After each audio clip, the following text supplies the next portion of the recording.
বিসমিল্লাহির রহমানির রহিম। Test board পরীক্ষায় বারবার আসে, দেখে রাখো। 1s, 2d, 3f, 3p, 4d, 4f কোনটি সম্ভব এবং কেন? উত্তর 1 নাম্বার 1s সম্ভব। কারণ এখানে যেহেতু 1 আছে তাহলে n এর মান 1, আর n এর মান যদি 1 হয় তাহলে l এর মান 0 হয়, অর্থাৎ প্রথম অরবিটাল সংখ্যা একটি এবং তা হলো 1s, তাই 1s সম্ভব। এবার আছে টোয়াইস ডি, যেহেতু 2 আছে, তারপর ডি, যেহেতু 2 আছে তাহলে n এর মান 2, n এর মান যদি 2 হয় তাহলে l এর মান 0, 1 হয়, অর্থাৎ দ্বিতীয় অরবিটাল সংখ্যা দুইটি এবং তা হলো টোয়াইস পি। তাহলে যেহেতু টোয়াইস পি আছে, টোয়াইস ডি কিন্তু নাই, তাহলে এটি সম্ভব নয়। এবার হলো 3f সম্ভব নয়। দেখো n এর মান যদি 3 হয়, দেখো এখানে 3 আছে তাহলে n এর মান 3, n এর মান 3 হলে l এর মান 0, 1, 2, অর্থাৎ তৃতীয় অরবিটাল সংখ্যা 3টি এবং তা হলো 3s, 3p, 3d, তাহলে অবশ্যই 3f কি সম্ভব নয়। এবার আসো 4f, এই যে 4d বা 4d তুমি করে নিও। 4f যেহেতু এখানে 4 আছে তাহলে n এর মান 4, n এর মান যদি 4 হয় তাহলে l এর মান 0, 1, 2, 3 হয়, অর্থাৎ চতুর্থ শক্তি স্তরে বা অরবিটাল সংখ্যা অর্থাৎ উপস্তর সংখ্যা 4টি এবং তা হলো 4s, 4p, 4d এবং 4f, তাই এই 4f কি সম্ভব। নিশ্চয়ই নিজে করে নেবে 3p, 4d। এবার হলো সবচেয়ে ইম্পর্টেন্ট কোশ্চেন, পটাশিয়ামের 19তম ইলেকট্রনটি 3d অরবিটালে প্রবেশ না করে 4s-এ প্রবেশ করে কেন? এখানে স্পেশালি অঙ্কটা খুবই ইম্পর্টেন্ট। দেখো একটা জিনিস খেয়াল করবা, আমরা জানি আউবাউ নীতি অনুযায়ী যে অরবিটালে শক্তি কম থাকে সে অরবিটাল স্থিতিশীল এবং সে অরবিটাল আগে ইলেকট্রন দ্বারা পূর্ণ হয়। আর অরবিটালের শক্তি নির্ণয়ের সূত্র হলো n+l। তাই আমি সুন্দর করে জিনিসটা গোছায় লিখছি, ঠিক আমি যেভাবে লিখছি তুমি ভিডিও দেখে এটা সুন্দর করে তুলে নিবে। আমরা জানি n+l এর মানের উপর নির্ভর করে অরবিটালের শক্তি নির্ধারণ করা হয়। যে অরবিটালে n+l এর মান কম সে অরবিটাল শক্তি কম এবং সে অরবিটালে স্থিতিশীল এবং সে অরবিটালে ইলেকট্রন দ্বারা আগে কি হবে পূর্ণ হবে। এটা হলো ইনিশিয়াল প্রেজেন্টেশন। এই ইনিশিয়াল প্রেজেন্টেশনটা অবশ্যই তোমাকে দিতে হবে, কারণ এটা 3 মার্কসে থাকে। 3 মার্কস পেতে গেলে পুরোটাই লিখতে হবে। এখন আমরা এই যে n+l এর মান এই 3ডির জন্য বের করব আর আমরা 4s এর জন্য বের করব। দেখো 4s-এ n+l এর মান হবে, যেহেতু 4 বলছো তাহলে এই n এর মান হলো 4, আর s-এ l এর মান 0, তাই 3s এর মান হলো 4। আর 3d যেহেতু বলছো তাহলে এখানে n এর মান হলো 3 প্লাস l দিয়ে l এর মান 2, তাহলে অফকোর্স n+l এর মান হলো 5। তুমি অবশ্যই একটা জিনিস জানো, এই যে s-এ l এর মান 0, p-এ l এর মান 1, d-এ l এর মান 2, এই যে f-এ l এর মান 3। এই জিনিসটা মনে রাখবে। তাহলে দেখা গেল 4s এবং 3d এর মধ্যে 4s অরবিটালের n+l এর মান কম, তাই এটার শক্তি কম, তাই এটা স্থিতিশীল, তাই আগে 4s অরবিটাল পূর্ণ হবে।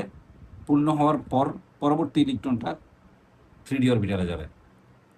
এখন দেখো আমরা যদি দেখাই, এই কোশ্চেনটা দেখাই, খুব ভালো করে দেখো। সুতরাং 3 অরবিটালের শক্তি আমরা দেখা দিচ্ছি এখানে, এগুলি সব আমি মুখে বলে দিচ্ছি। তাই 4s অরবিটালের শক্তি কম এবং 4s ইলেকট্রন দ্বারা আগে পূর্ণ হবে। তারপর 3 অরবিটালে ইলেকট্রন কী করবে, প্রবেশ করবে।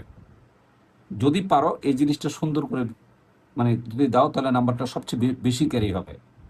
এখানে 1s 2s 3s 4s 5s 6s 7s 7 পর্যন্ত লিখবে। উপরে একবার বাদ যাবে, নিচে একবার বাদ যাবে, 2p 3p 4p 5p 6p। আবার উপরের একবার বাদ যাবে, আবার নিচের আরেকবার বাদ যাবে, তাহলে 3d 4d 5d। আবার উপরের একবার বাদ যাবে, নিচের একবার যাবে 4f। নিচ থেকে যদি কাটা দাও তাহলে এদিকে একটা কাটা, এখানে একটা ক্রস, এখানে একটা ক্রস, এখানে একটা ক্রস, এখানে একটা ক্রস, এখানে একটা ক্রস, এখানে একটা ক্রস।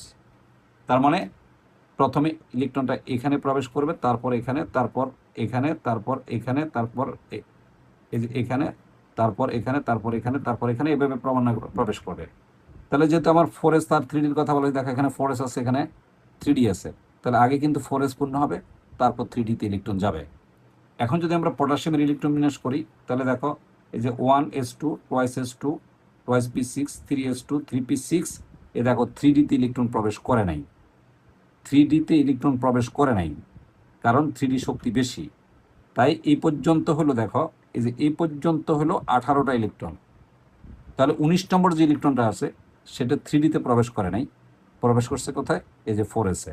তাই আমরা যেখানে দ্বিমান দিতে যেহেতু ইলেকট্রন থাকে না, তাই এটা দেখাইলেও তোমাকে ফুল মার্কস দিবে, আর না দেখাইলেও তোমাকে ফুল মার্কস দিবে, তুমি এভাবে লিখে দিতে পারো। এরপরের কোশ্চেনটা হলো সবচেয়ে বেশি ইম্পর্ট্যান্ট, এবং এটা 4 মার্কসের জন্য সকল পরীক্ষায় বারবার আসে। টেস্ট পরীক্ষায় যেমন আসতে পারে, প্রি টেস্ট পরীক্ষা তোমাদের সামনে শুরু হচ্ছে আগামী সপ্তাহ থেকে, এই প্রি টেস্ট পরীক্ষায় তুমি পেতে পারো, আবার এরপরে যখন টেস্ট পরীক্ষা হবে তখন পেতে পারো, আর বোর্ড পরীক্ষা পেতে পারো। খুব ইম্পর্টেন্ট কোশ্চেন।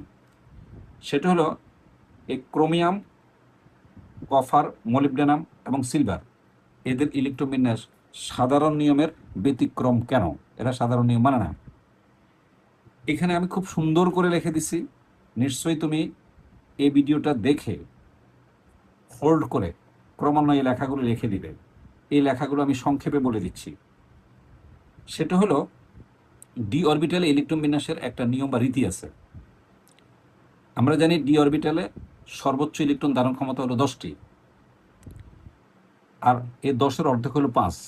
তাহলে অর্ধপূর্ণ ডি অরবিটাল হলে D5, আর পূর্ণ ডি অরবিটাল হলো D10। কোনো কারণে যদি অর্ধপূর্ণতার চেয়ে একটা ইলেকট্রন কম থাকে তাহলে এটা অস্থিতিশীল, এবং ডি অরবিটালে 10টা ইলেকট্রনের চেয়ে যদি একটা ইলেকট্রন কম থাকে তাহলে সেটা অস্থিতিশীল অরবিটাল। তাই এরকম কোনো ঘটনা যদি কোনো মৌলের ক্ষেত্রে ঘটে তাহলে এর পরবর্তী 4s অরবিটাল বা পরবর্তী s অরবিটাল থেকে একটা ইলেকট্রন ডিতে স্থানান্তরিত হবে, হয়ে অর্ধপূর্ণ ডি অরবিটালের থেকে যেহেতু একটা ইলেকট্রন কম আছে তখন সেখানে একটা ইলেকট্রন যোগ হয়ে অর্ধপূর্ণ করে দিবে, স্থিতিশীলতা অর্জন করবে। আবার যদি পূর্ণতার চেয়ে একটা ইলেকট্রন কম থাকে ডি অরবিটালে, অর্থাৎ 10-এর পরিবর্তে যদি 9টা থাকে, তাহলে একটা এস থেকে একটা ইলেকট্রন স্থানান্তরিত হয়ে ডিতে এসে ডি 10টা পূর্ণ করে স্থিতিশীল করে দিবে।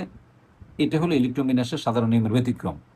আমি একবার রিডিং পড়ে তোমাকে শুনে দিচ্ছি, যেহেতু আমি খুবই সুন্দর করে অত্যন্ত চমৎকারভাবে লিখছি যেন 4-এ 4 পাও। আমরা জানি ডি অরবিটালে ইলেকট্রন দ্বারা পূর্ণ থাকলে D10, এবং ডি অরবিটাল যদি ইলেকট্রন দ্বারা অর্ধপূর্ণ থাকে D5, তা স্থিতিশীল।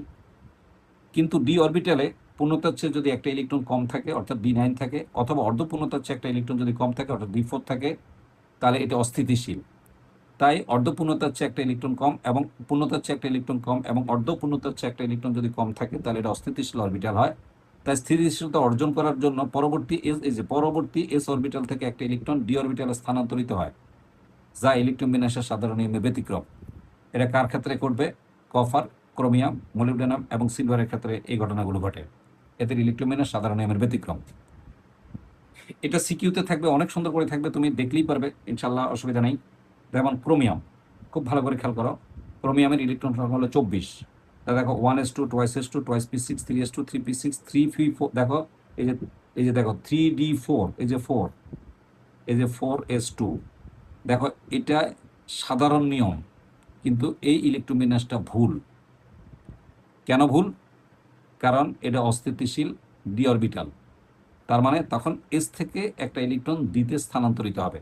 দেখো এখান থেকে একটা ইলেকট্রন এখানে স্থানান্তরিত হয়ে দেখো D5 হয়েছে। এবং এখানে 4s1 হয়ে গেছে। এটি সঠিক ইলেকট্রোবিন্যাস, সাধারণ নিয়মের কি ব্যতিক্রম। চমৎকার প্রেজেন্টেশন, 4-এ 4 পাওয়া, একটা মার্কসও কাটবে না ইনশাল্লাহ, এবং স্যার সন্তুষ্ট হবেন যিনি খাতা কাটবেন। যদি কভার আসে তখন এভাবে লিখবা 1:2 2:2 2p6 3:2 3p6 3d9। দেখো এখানে 9 আছে আর এখানে 4:2 আছে, কিন্তু আমরা কি জানি, আমরা জানি এই d9 যেটা আছে এটা অস্থিতিশীল, এটাকে স্থিতিশীলতা আনার জন্য d10 করে দিতে হবে, তখন এই এস থেকে একটা ইলেকট্রন এখানে ট্রান্সফারেশন হয়। তাই আমরা লিখে দিচ্ছি এই যে এটি ভুল ইলেকট্রন বিন্যাস এবং এটা সাধারণ নিয়ম। এখন কি করবে, এখান থেকে একটা ইলেকট্রন এখানে ট্রান্সফার হবে। দেখো এখানে 4s2 ছিল, এখন 4s1 হয়ে গেছে, বিনিময়ে এখানে 9 ছিল, এখন 10 হয়ে গেছে। এখন এটা কিন্তু স্থিতিশীল অরবিটাল বিন্যাস, এটা কিন্তু সঠিক ইলেকট্রন বিন্যাস, তবে এটি সাধারণ নিয়মের কি ব্যতিক্রম। এরপরে আসবে মলিবডেনাম। দেখো এই দুইটা তোমার বইতে আছে, কপার এবং ক্রোমিয়াম, এই দুইটা তোমার বইতে আছে। তাই বোর্ড পরীক্ষায় অথবা টেস্ট পরীক্ষায় অথবা প্রি টেস্ট পরীক্ষায় তোমার ক্রোমিয়াম এবং কপার আসার সম্ভাবনা কম। সবচেয়ে বেশি সম্ভাবনা হবে মলিবডেনাম এবং সিলভার, কারণ এই দুইটা তোমার বইতে নাই, কিন্তু এই নিয়মকে অনুসরণ করে। তাহলে মলিবডেনামের ইলেকট্রন সংখ্যা হলো 42। তাহলে 1:2 2:2 2p6 3:2 3p6 3d10 4s2 4p6 4d4। দেখো আবার সে d4 আসলো, আর দেখো 5s2। ঠিক একই নিয়মে এটাকে স্থিতিশীলতা করে দেওয়ার জন্য এখান থেকে একটা ইলেকট্রন এখানে চলে আসবে, যা ইলেকট্রন বিন্যাসের সাধারণ নিয়মের ব্যতিক্রম। সিলভার হলো 47, সবচেয়ে বেশি ইম্পর্টেন্ট হলো এই দুইটা। সিলভার হলো 47। দেখো 1:2 2:2 2p6 3:2 3p6 3d10 4s2 4p6, এ দেখো 4d9, আর এই যে 5s2। কিন্তু আমরা জানি এটা অস্থিতিশীল, 9 হয় না, ফলে এস থেকে একটা ইলেকট্রন এখানে ট্রান্সফার হয়ে দেখো d10 হয়ে গেল, আর এখানে s1 হয়ে গেল। তার মানে এটা স্বাভাবিক নিয়ম ভুল, আর এটা হলো সঠিক কিন্তু সাধারণ নিয়মের ব্যতিক্রম। কেমন লাগলো অবশ্যই জানাবে, এবং কোনো জানার কোনো কিছু থাকলে কমেন্টস করবে। ইনশাল্লাহ যে কোনো সমস্যা সমাধানে যদি আমাকে প্রয়োজন বোধ করো, ইনশাল্লাহ তুমি কমেন্টস করবে, আমি তোমার পাশে থাকবো। অনেক ধন্যবাদ।